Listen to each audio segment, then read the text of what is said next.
साथियों सभ्यताओं से संबंधित है। उसके बाद जो राजा महाराजा है उनके क्वेश्चन है साथियों। पहला क्वेश्चन हमारा कालीबंगा के बारे में कथन को पढ़िए और जो सही है वो बताना है। तो बात करें कालीबंगा की, ये दोनों कथन सत्य है साथियों। ज़्यादा समय नहीं लूँगा ताकि आपको ज़्यादा कम समय में ज़्यादा पढ़ने को मिले। कालीबंगा में दुर्ग के साक्ष्य मिले हैं। निचला और जो ऊपरला दुर्ग है दोनों दुर्गों की साथियों दीवार के साक्ष्य हैं, यानी किलेबंदी की साक्ष्य। किलेबंदी का प्रमाण हमें कहाँ से मिलता है? कालीबंगा से। सुरक्षित दीवार, सुरक्षा दीवार का या प्राचीर जो सुरक्षा के लिए है वो कालीबंगा सभ्यता से संबंधित है। कच्ची ईंटों का प्रयोग हुआ है और नालियां लकड़ी की बनी हुई है साथियों। नालियां किसकी? लकड़ी की बनी हुई है। कच्ची ईंटों का प्रयोग हुआ है और किलेबंदी के साक्ष्य कालीबंगा से मिले हैं। अगले क्वेश्चन एक दो कुछ ऊपर छूट गए हैं वो देख लेते हैं।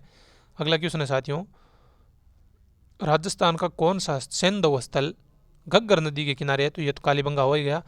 और आगे देखते हैं। बेस्ट क्वेश्चन है साथियों, बिल्कुल कुछ समय रुककर तो देखिए साथियों अगर आए हो तो।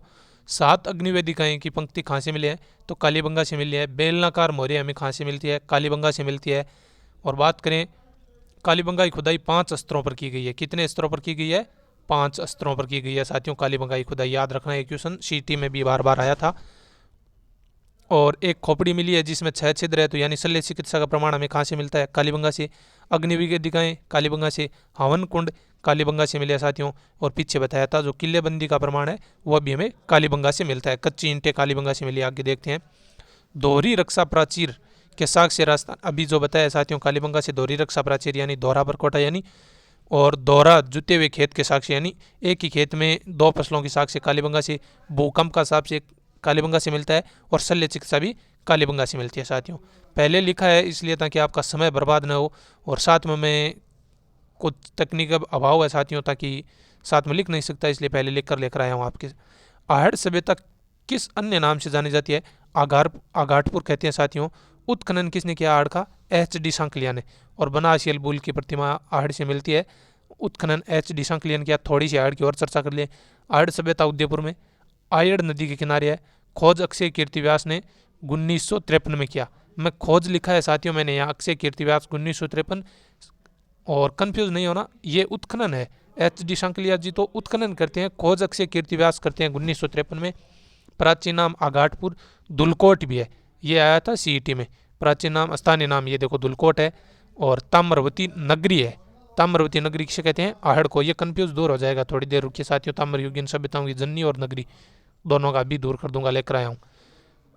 निम्नलिखित संस्कृति में से किसे बनास संस्कृति के नाम से जानते हैं? तो आहड़ को हम बनास नदी के किनारे विकसित है इसलिए आयड़ या आहड़ को आघाटपुर कहते हैं। और मर्दभांड मिले है जो कि लाल रंग के भी है, काले रंग के भी है और काले लाल रंग के भी है। कहाँ से मिले? आहड़ से। ग्रामीण बस्ती है, पितृस्थात्मक है और संयुक्त परिवार है, उसका प्रमाण हमें आहड़ से मिलता है। ताम्र नगरी सभ्यता किसे कहते हैं? तो आहड़ है उससे जो उदयपुर में, उसे ताम्र नगरी सभ्यता कहते हैं साथियों। और ताम्र जिला झुंझुनू है जिसमें हिंदुस्तान कॉपर लिमिटेड का जो कारखाना है साथियों 1967 में स्थापित हुआ। ये कल जो 2nd ग्रेड संस्कृत विभाग का पेपर हुआ उसमें एक GK ग्रुप का एक का पेपर था, उसमें यह पूछा कब स्थापित हुआ?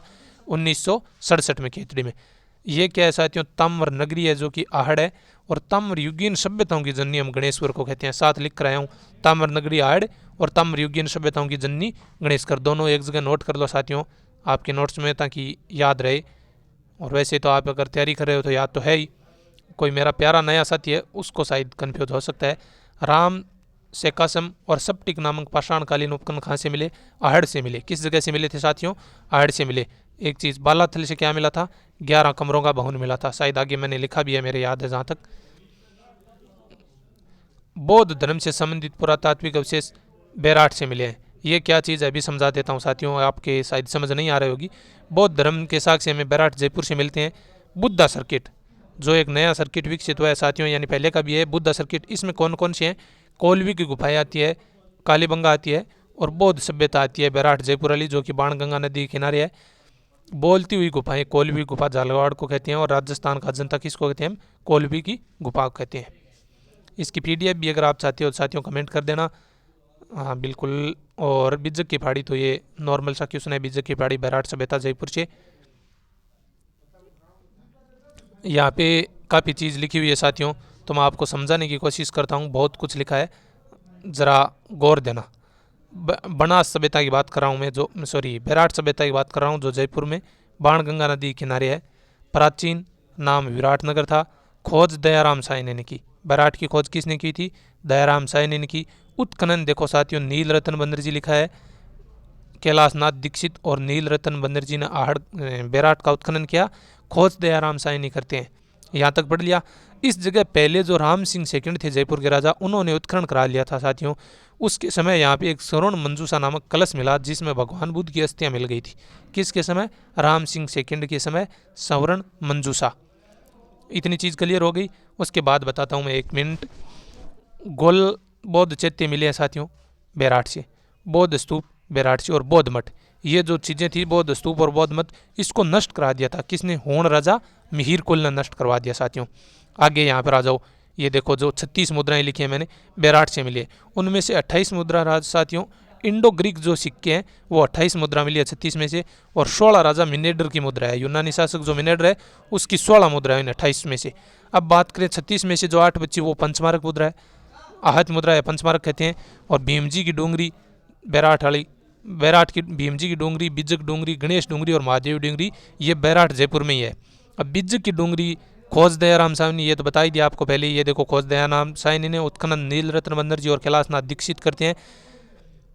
और क्या चीज़ लिखी थी? हाँ, भाब्रू शिलालेख। ये 1837 का बेराट जयपुर से मिलता है। अभी ये कलकत्ता संग्रहालय में रख रखा है। और 1837 में इसकी कैप्टन बर्ट ने खोज की। किसकी? भाब्रू शिलालेख की। संबंधित सम्राट अशोक से है। बौद्ध धर्म के अवशेष, बौद्ध धम्म और शंखा यहाँ से प्रमाण मिलता है साथियों। तो ये चीज़ थी, मैंने मेरी ओर से पूरा कोशिश किया है साथियों। अगर अच्छी लगी हो तो बिल्कुल एक बार लाइक करके ज़रूर बताना। और यहाँ से आप दोबारा एक बार बैक लेके क्लास को 1 मिनट और देख लेना ताकि ये कंठस्थ हो जाए।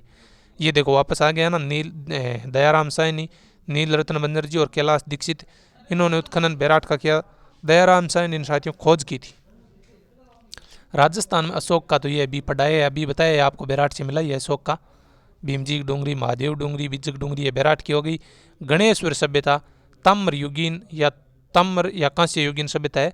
ताम्र युगीन सभ्यताओं की जननी गणेश्वर शिखर को कहते हैं, और ताम्र नगरी आहड़ को कहते हैं। ताम्र युगीन सभ्यताओं की जननी, याद रखो आप, जननी नाम आए तो गणेश्वर से जोड़ दो। गणेश्वर शिखर में है, कांतली नदी के किनारा है। और इको उत्खनन कौन करियो आपने?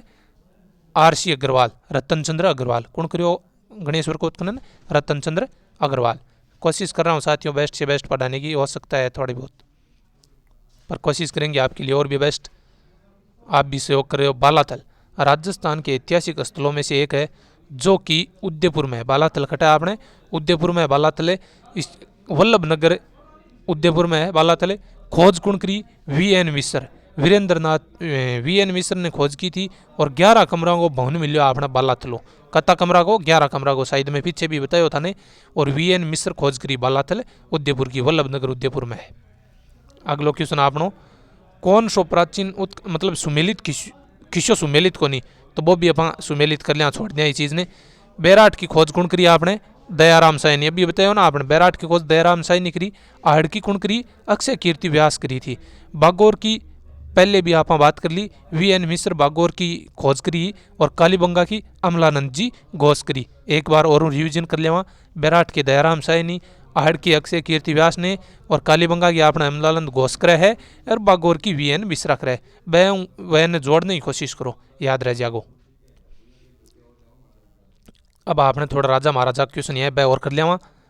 और नया हो तो चैनल ने सब्सक्राइब कर लियो, बहुत ही बेस्ट कंटेंट मिलने वाला है। गुर्जर प्रतिहार वंश के शासकों की राजधानी जी आपने मंडोरों के मेड़ता कौन ले क्वेश्चन है आपनो, यानी मंडोर से मेड़ता किसने स्थानांतरित करी? नागभट्ट प्रथम ने की। शायद आपको नज़र नहीं आ रहा होगा, मैंने पहले इसका अध्ययन किया है इसलिए। तो नागभट्ट प्रथम ने की थी। और थोड़ी सी बात और बता दूं आपको, गुर्जर प्रतिहार आपको संस्थापक कौन है? हरीशचंद्र है। और मारू शैली आपने गुर्जर प्रतिहारों संबंधित है। संस्थापक हरीशचंद्र हो गया गुर्जर प्रतिहारों को। और मंडोर मेड़ता नागभट्ट प्रथम ले। थोड़ा सो घटियाला शिलालेख और लिख ले, क्योंकि को क्यों सुनावा है बार बार। ओ कद को है 861 को है घटियाला शिलालेख, यहाँ 8 देख लियो आपने, 861 को है। कद को है 861 को। क्यों संबंधित है? कक्को को संबंधित है। मंडोर के प्रतिहारों को वर्णन है, और प्रतिहारों संबंधित है। जोधपुर में घटियाला शिलालेख है। अगलो क्वेश्चन देखा वहाँ, कौन सा रासो राजपूतों की उत्पत्ति अग्निकुंड संबंधित जोड़ा है? सब कुछ लिख लिया है क्वेश्चन पर। अग्निकुंड, पृथ्वीराज रासो, जो कि अग्निकुंड का साक्ष्य प्रमाण पत्र देता है, जिसकी रचना चंद्रबरदाई ने की थी। पूर्ण जलहरण ने किया था। पृथ्वीराज रासो को पूर्ण किसने किया? जलहरण ने। शुरुआत चंद्रबरदाई करी और इको ज़्यादातर लेखक आप चंद्रबरदाई नहीं माना बाकी पूर्ण जलहरण करो। अब मीर रासो की रचना जोधराज गिरी, बिसल देव रासो की विग्रह राज चतुर्थ और खुमान रासो की दलपति विजय गिरी। अब थोड़ा सा ना हो, अग्निकुंड का साक्षी एक चीज़ यूँ याद रह जाओ कि बता दूँ, 7 अग्निवेदिका कालीबंगाओं मिली जनाठे लिखी है मैं। अग्निकुंड का साक्षी आबू पर्वत पर यज्ञ करो कुणे? गुरु वशिष्ठ ने, जिसकी जानकारी अपन पृथ्वीराज रसों मिला 8 देखिए ना पा आधे को चंद्रबरदाई वाला यूँ मिला अग्नि कुंड को साक्षी। प्रत्यार परमार चालुक्य चौहान 4 राजपूत उत्पन्न हुआ बताए। 8वां उत्पत्ति अग्निकुंड की पृथ्वीराज रासों के अनुसार हुई। आगलो क्वेश्चन देखो, जो कनौज को त्रिपक्षीय संघर्ष हो, कनौज को 3 पक्षीय संघर्ष हो, भी खिसा खिसा आप देख लिया अपना राजस्थान को गुर्जर प्रत्यार होगा तीनों याद कर ले वाटे, राष्ट्रकूट वंश, पाल वंश और गुर्जर प्रत्यार वंश। राष्ट्रकूट, पाल और गुर्जर प्रत्यार ए तीनों भी कनौज के त्रिपक्षीय संघर्ष में अपन गुर्जर प्रत्यार और राजस्थान को। किस प्रत्यार शासक ने आदिवराय की उपाधि धारण करी?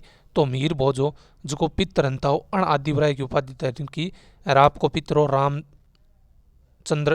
रामंद्र जिके की हत्या कर दी रामचंद्र की। और मीर भोज ने पितर हंता कहवा आदिवराय की उपाधि है।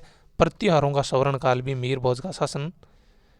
अरबी यात्री सुलेमान मीर भोज के बारे में या उस समय का है। अरबी यात्री सुलेमान जो मीर भोज के समय में आया था और उसने गुर्जर प्रत्यारों की शक्ति का वर्णन किया था।